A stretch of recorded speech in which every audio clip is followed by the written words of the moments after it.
Cześć moi drodzy, witam Was serdecznie w kolejnym vlogu. Wybrałem się do Doliny Val di Fasa w Trentino, aby nagrać dla Was kolejną przepiękną wycieczkę.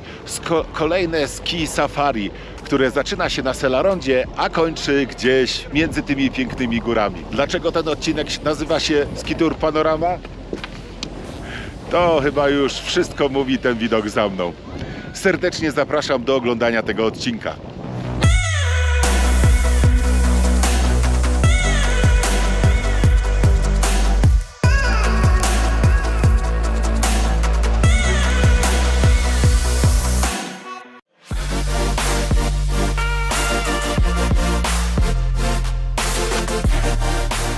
Bezpośrednio pod gondolą znajdują się parkingi, ale są płatne. Za cały dzień przyjdzie mi zapłacić 8 euro. Taki jest koszt stania bezpośrednio pod gondolą. Wow! Wow! Selaronda! Tu się oddycha, ale popatrzcie na to. Zobaczcie, no. Co ja mam wam powiedzieć? Ale jest obłędnie. Ale jest obłędnie. Dzisiaj panoramatur. Panoramatur, czyli objadę część Selarondy po stronie oczywiście Val di Fasa. Zacznę prawie od Passo Sella, potem podjadę, nie będę jechał na Passo Pordoi, ale dojadę do Belvedere, czyli do gór, które znajdują się po drugiej stronie. Tam dalej już Marmolada i udam się gondolą w dół, aby przebić się na Ciampak i dalej dojechać górami do Pozza di Fasa. Będzie dużo wspaniałych widoków. Myślę, że też wspaniałych tras. Znaczy myślę, wiem, że będą też wspaniałe trasy, bo nie jestem tutaj pierwszy raz. Aczkolwiek na Ciampaku byłem dawno, bardzo dawno temu. Więc chętnie sobie przypomnę. A Sella? Zawsze miło ją widzieć.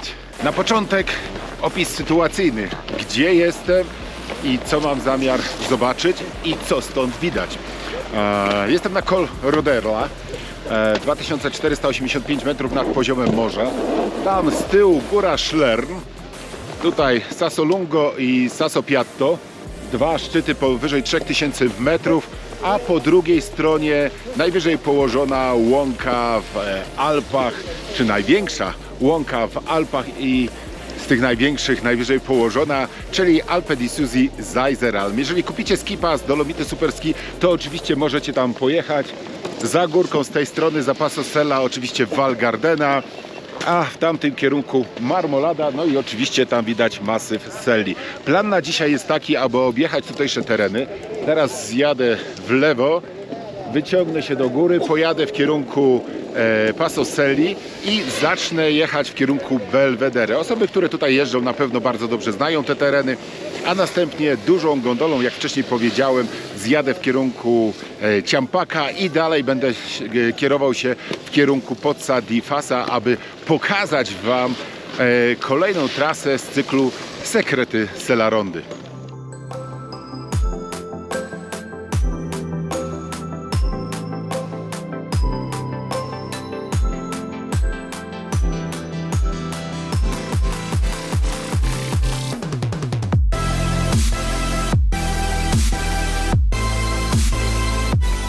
Friedrich August, doskonałe miejsce na lunch, na kolację. Gdzie tutaj? Tu jest ten orczyk. Rewelacyjna chata. Ja się tutaj dzisiaj nie będę zatrzymywał, bo byłem już tutaj. W jednym z moich filmów z Val Gardeny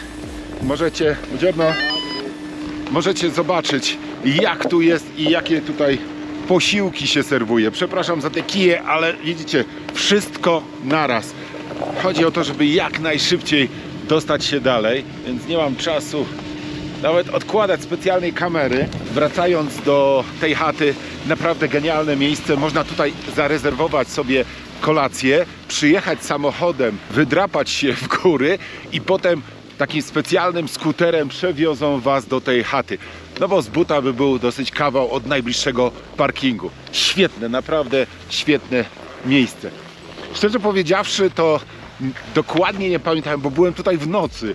Dokładnie nie pamiętałem, w którym to jest miejscu, teraz już będę pamiętał. Jadąc chwilę tym talerzykiem do góry, jeszcze raz wspomnę o tych pięknych górach, tych dwóch szczytach za mną, Sasso Lungo i Sasso Piatto. Oba powyżej 3000 metrów mają. I można tam między nie na przełęcz wyjechać takim śmiesznym wyciągiem, do którego trzeba wskoczyć. Ciekawa kabinka, do której się wskakuje, jedzie na górę, a później można mieć przepiękną turę dookoła tych gór. Nie jest to ani trudne, ani bardzo wymagające, więc każdy może z tego skorzystać. Kiedyś miałem okazję, niestety bez kamery, więc muszę nadrobić i przyjechać tu latem z kamerą i nagrać dla Was ten trekking, tą wycieczkę. A teraz wracamy na narty.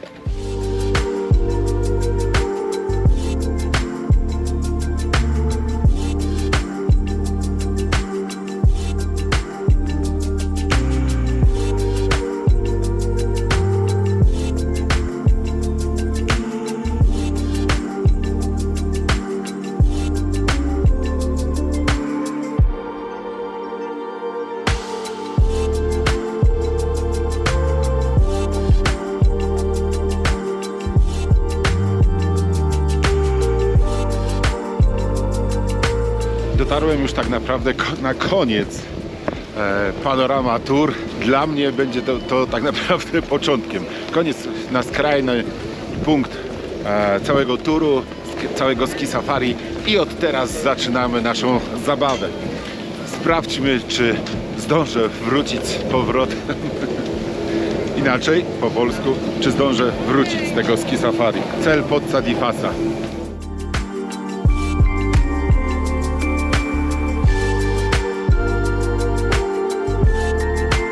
Jak możecie zauważyć, chętnych na to, żeby objechać Selarondę jest sporo. Chociaż jesteśmy jeszcze przed tym prawdziwym pikiem sezonu, jeżeli chodzi o ferie. Bo co prawda u nas już się zaczęły, ale w wielu krajach zachodnich jeszcze tych ferii nie ma. Dlatego na stoku dzisiaj słyszę przede wszystkim mowę polską i włoską. Jest trochę też Czechów. Tak naprawdę to teraz będę jechał fragmentem Selarondy, trasą zieloną, czyli antyczasowo, jak to ktoś kiedyś napisał, genialny tłumacz, w polskojęzycznym atlasie ośrodków narciarskich było coś takiego. Czyli udaje się teraz w dół i potem w górę w kierunku Belvedere.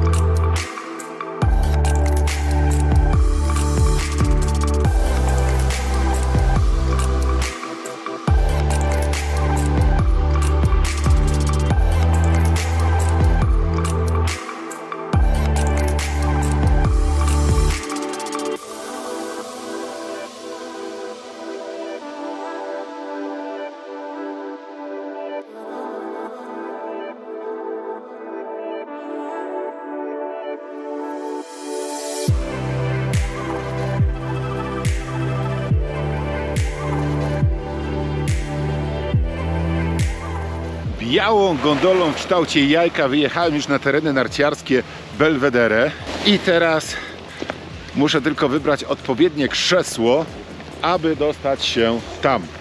Aby dostać się do gondoli, którą zjadę do Doliny Fassa, do kolejnej gondolki, którą wyjadę już na tereny na Ciampaku. Tak z ciekawości pokażę Wam jedną rzecz. Tu widzicie jaka kolejka? To krzesło, które dalej przerzuca narciarzy w kierunku Selarondy. No dzisiaj Selaronda od rana jest bardzo oblegana i to widać wszędzie. Sporo ludzi. Muszę się zapytać później tutaj lokalesów, czy Włosi już nie mają jakichś ferii, bo powiem Wam, że sporo jest dzisiaj osób na stokach.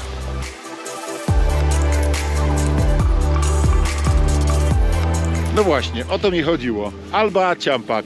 Krzesełko, które jest tam, kolejki nie ma. I zobaczycie, jaka jest różnica, jak wyjedziemy poza Selarondę.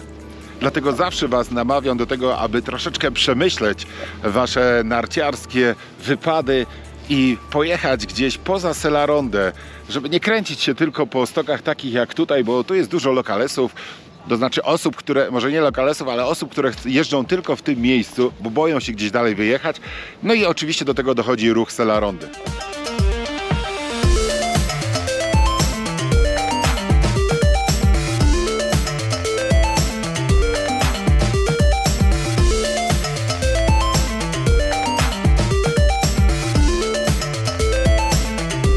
No i kiedy wszyscy jadą na Selarondę, na Belvedere, to ja jadę dokładnie w przeciwnym kierunku. Zobaczymy, czy mi się to opłaci. Ale tu są widoki na marmoladę. Zaraz wam pokażę, wyciągnę kamerę ponad siatki, bo po prostu jest obłędnie.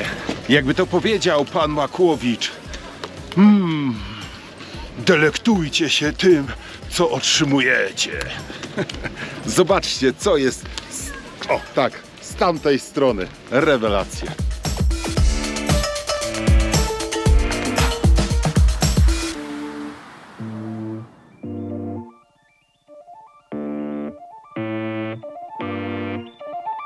Cały ten tłum udaje się do gondoli, która znajduje się po mojej lewej stronie.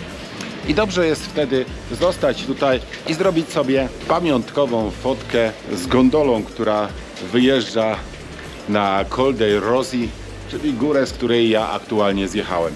W międzyczasie zapaleńcy, którzy pobiegli do gondoli, już wyjadą na górę, a wy swobodnie, spokojnie. Już widzę, że tam dotarli, tam już się wciskają, a tu jeszcze idą, więc jest chwila. A ja dla was nagram, jak wygląda ta nowoczesna gondola, która wybudowana została kilka lat temu. Tutaj już telefon czeka, żeby zrobić też focie, no i oczywiście kamera.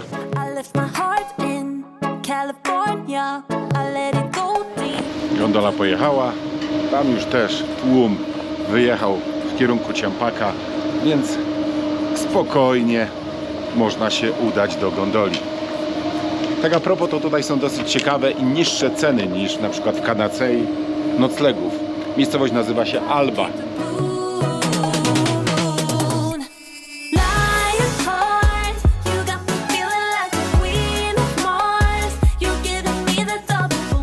Jak można było się domyśleć i jak wam obiecałem, na Ciampaku już luzy. Gondolki jeździły puste, pierwsze tylko fala przeszła, która wyległa z gondoli dużej i potem można było już praktycznie samemu jeździć w gondolkach. Tu do krzeseł nie ma w ogóle ruchu i to jest to, o czym wam mówię, żeby spędzając narciarski urlop w okolicach masywu Sella, obojętnie w jakiej dolinie, trochę pomyśleć, bo naprawdę nie trzeba w tym tłumie się przedzierać, ewentualnie trochę czasu poświęcić na to, żeby przejechać w miejsce, od którego odbijamy, jak dzisiaj na ski tour panoramę wzdłuż Val di Fassa i wtedy po prostu się wyjeździcie. A biorąc pod uwagę, że ta gondola jeździ pusta, a tu w dół zaczyna się czarna dziesiątka do Alby. Genialna trasa, pusta. Widzieliście ją przed chwilą na ujęciach z gondolki. Cóż trzeba więcej.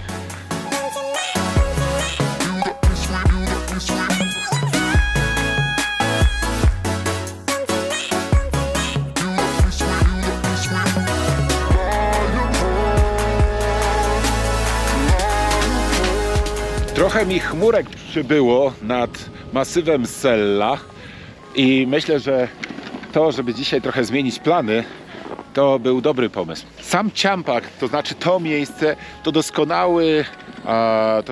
doskonały region do tego, aby się szkolić. Tutaj widać od razu, że jest sporo szkółek. Z tej strony za mną mamy do dyspozycji jeszcze Orczyk. Krzesło jedno, krzesło drugie. Jak widzicie, tłumów tutaj nie ma żadnych kolejek, a na Selarondzie było dzisiaj gęsto. Dlatego warto odbić od tych utartych szlaków, warto tu przyjechać, jeżeli na przykład będziecie z jakąś grupą, która chce się tak naprawdę troszeczkę podszkolić, to też to miejsce wam polecam. Przy tamtej kanapie jest trasa mniej stroma. Tu jak wyjedziemy na samą górę, to początek jest bardziej stromy, czyli dla tych bardziej zaawansowanych. A dalej zaraz wam pokażę, co się dzieje.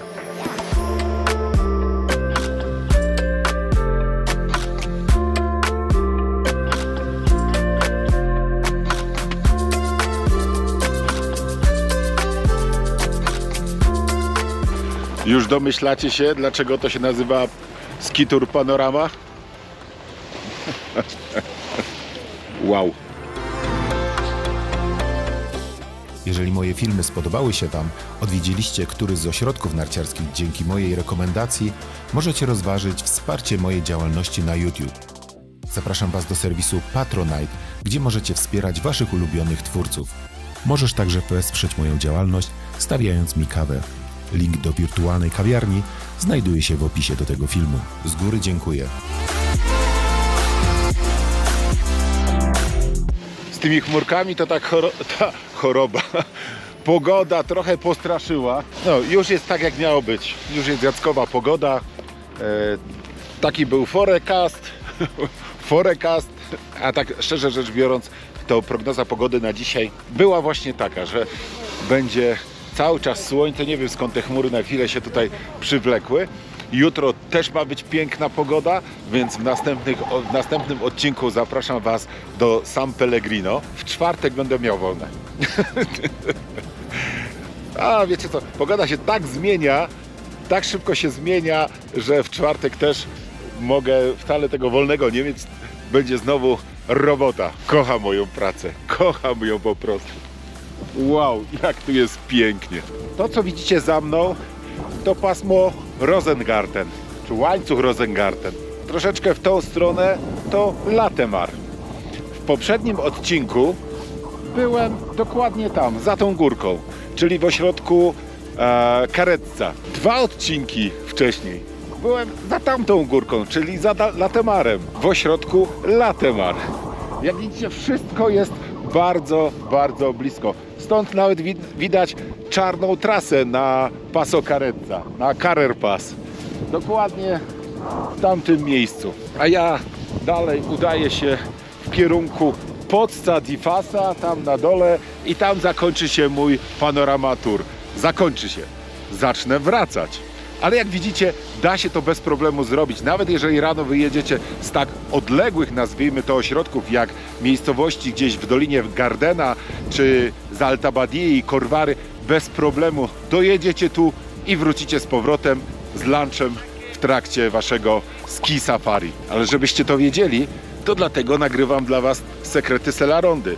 Dlatego jeżeli komuś się z Was przydało, to łapka w górę. No i subik też by się przydał. Moje filmy na kanale ogląda Was ponad 500 000, a tylko jest 40 000 subskrybentów. Nie krępujcie się, naciśnijcie ten przycisk subskrypcji. Dajcie mi tą satysfakcję, żebym mógł któregoś dnia, może za rok, może za 2, za 3, odebrać srebrny przycisk za 100 000 subskrybentów. Dziękuję.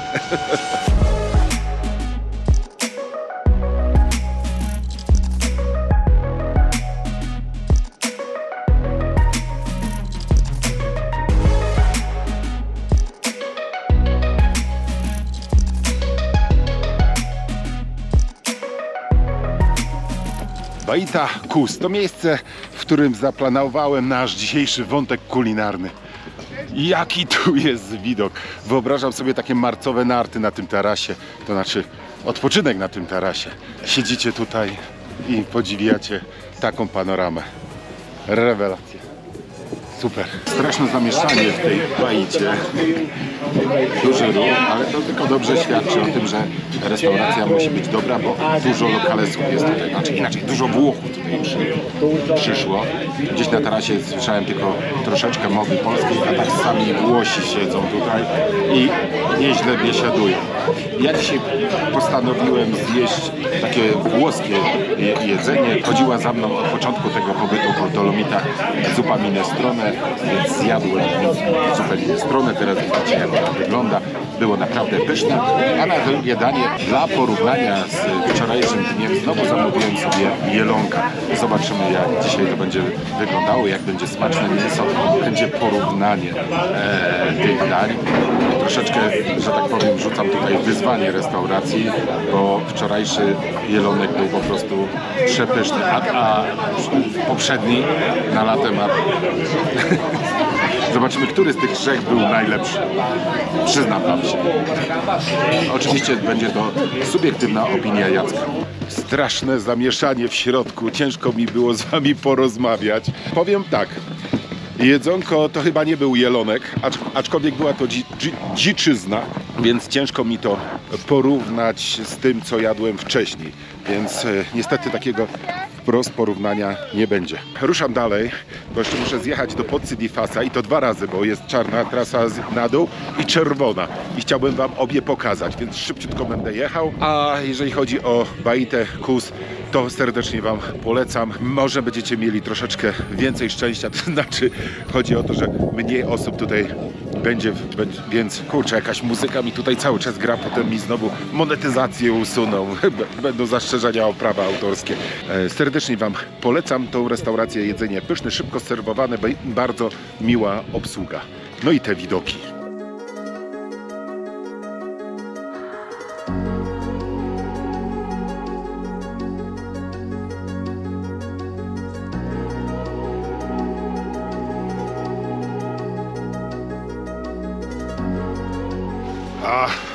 Chwila rozgrzewki. Tu trzeba troszeczkę z łyżwy albo z kija dać, ale dosłownie fragment, a później zacznie się trasa. Czarna jedynka, Vulcano. I nią ruszę jako pierwszą w kierunku Pozza di Fassa. Wyjadę potem z powrotem i przerzucę się na czerwoną jedynkę. Tu mamy 1A, zaczyna się, a gdzieś powinien być wjazd na czarną jedynkę. Jeżeli coś pomylę, to zrobię je po prostu odwrotnie.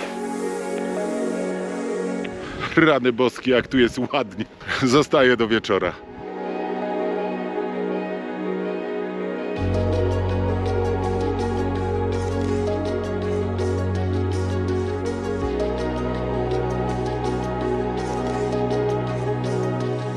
Pista Vulcano, proszę bardzo. No to tniemy najpierw pistą Vulcano, a potem pojedziemy trasą czerwoną.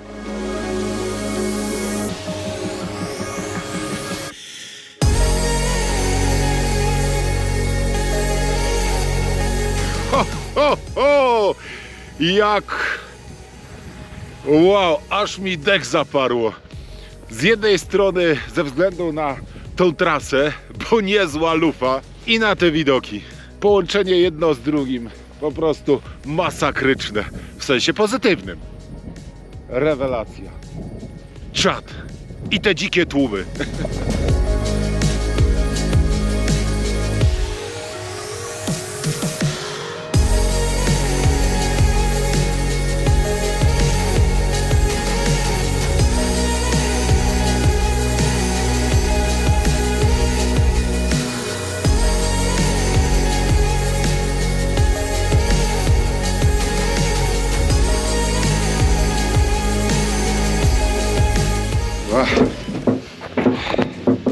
Pozza di Fassa. Za chwilę tu znowu będę, bo jeszcze muszę przejechać dla siebie i dla was, czy dla was i dla siebie drugą trasę, czyli czerwoną jedynkę, żeby pokazać wam, jak to wygląda. Ale ta trasa Vulcano, powiem wam, to jest czad. To jest czad. Moim zdaniem jest to jedna z najlepszych tras dla wymagających w Dolomitach. Niezły ogień, dobra. My tu gadu, a za oknem piękne widoki.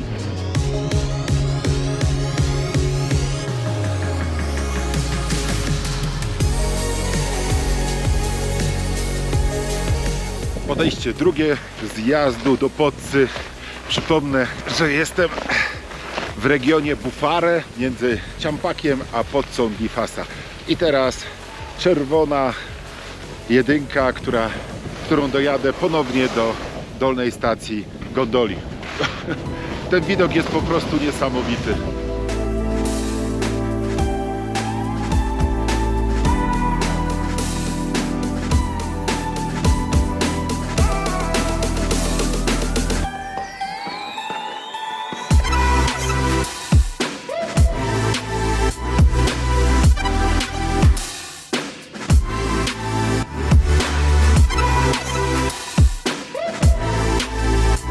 Teraz już będzie bardziej płasko, trasa świetna, naprawdę świetna. Szczególnie poleciłbym tym wszystkim, którzy chcą sprawdzić jakość swoich krawędzi w gigantkach. Jest tutaj dużo szerokości, nie jest zbyt stroma, nie ma jakichś wielkich ścianek.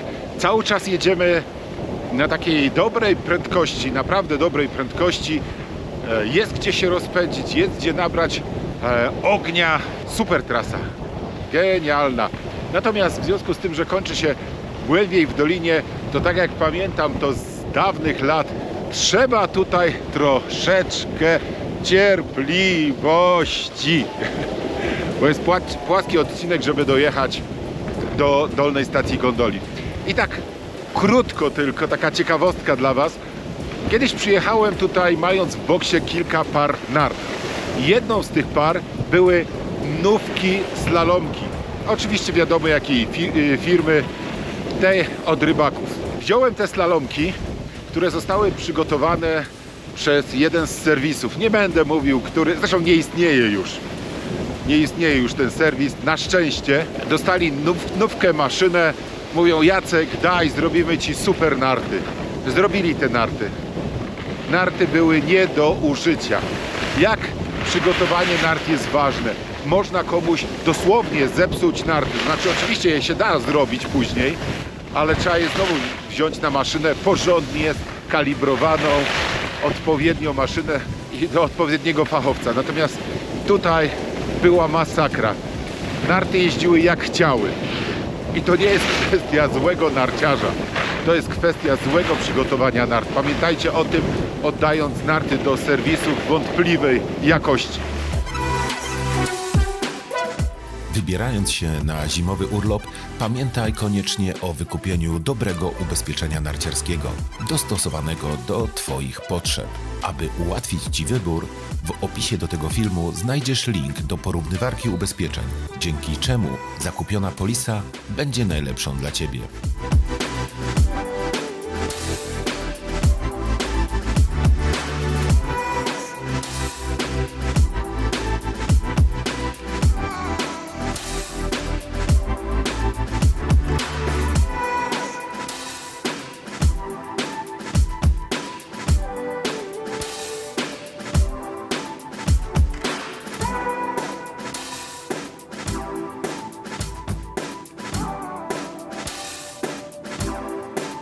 Oj, trochę mnie przedmuchało, jak to było niespodziewanie. Widzieliście, na dole sielanka, na tych jedynkach, zero jakiegokolwiek zefirku.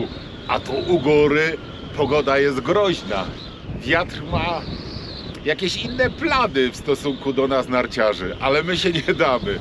Natomiast myślę, że za chwilę przyda się ta osłona, bo działa teraz jak żagiel, bo wiatr wieje dokładnie w moją twarz.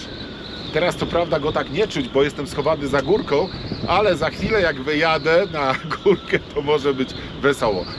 Zresztą wszystko oczywiście Wam pokażę. Będzie trochę dramaturgii. No dobra, barykadujemy się. No. Uwaga, na dwie ręce. O, na dwie ręce trzeba było zamknąć, bo nie byłem w stanie jedną ręką. No i zobaczymy, co będzie dalej. Kiedyś już mi się zdarzyło i tu, żeby to teraz się znowu nie zdarzyło, że musiałem trzymać osłonę, bo wiatr chciał ją otworzyć, a byłoby to niewskazane przy tak dużej sile wiatru, jak wtedy miałem, żeby nagle się osłona otwarła.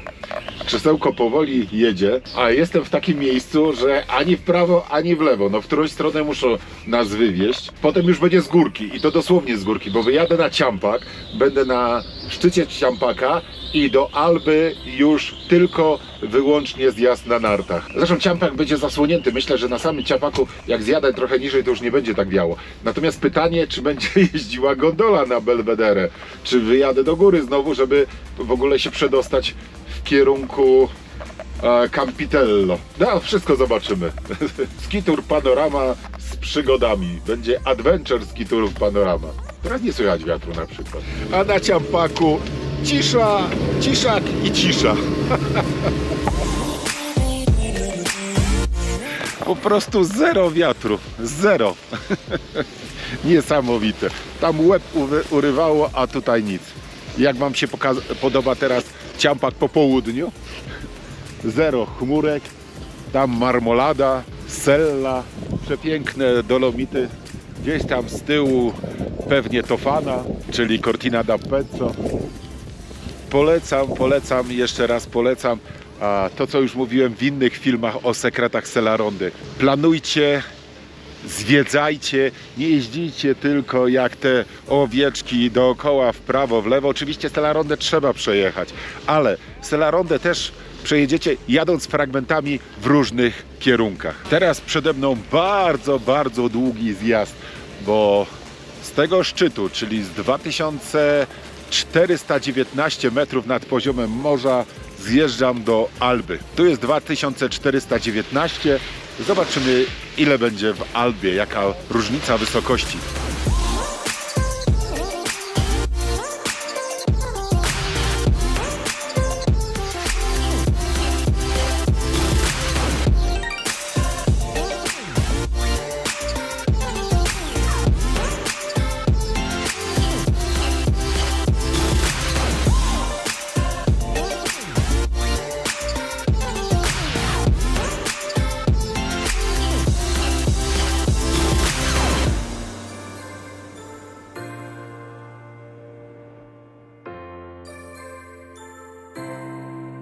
Super ta trasa, naprawdę rewelacja.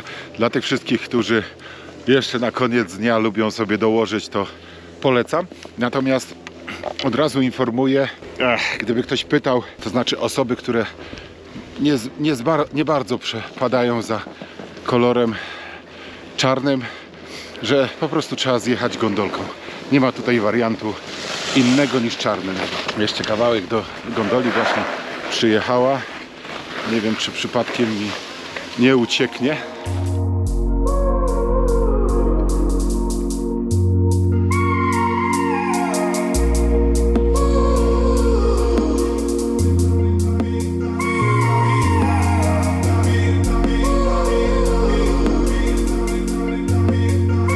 Jestem ponownie na Selarondzie, jestem ponownie na Belvedere. Przede mną założę z tej strony w całej okazałości marmolada, a mnie czeka kolejny długi, bardzo długi zjazd aż na sam dół do doliny, aby przedostać się na drugą stronę, wylądować gdzieś u stóp Sasso Lungo i Sasso Piatto. O, jaki cudowny dzień się zrobił. Te chmurki to taka zmyłka była pogodowa. Tak a propos, napiszcie proszę pod spodem, kto był tutaj w Val di Fassa i kto jeździł tą panoramą. Ciekawy jestem, jak wielu z was, jak wiele osób było na tym turze aż do Pozza di Fassa. Dodam tylko, że można jeszcze przejechać z kibusem kawałek dalej i pojechać z drugiej strony. Jeszcze tam jest taki malutki ośrodek, do którego można jeszcze też pojechać. Ale dzisiaj ze względu na dobro tego odcinka nie cisnąłem aż tam tak daleko, bo mógłbym nie wrócić.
Dotarłem już na koniec, a zarazem na początek mojego dzisiejszego ski safari. Skitura Panorama w Val di Fasa.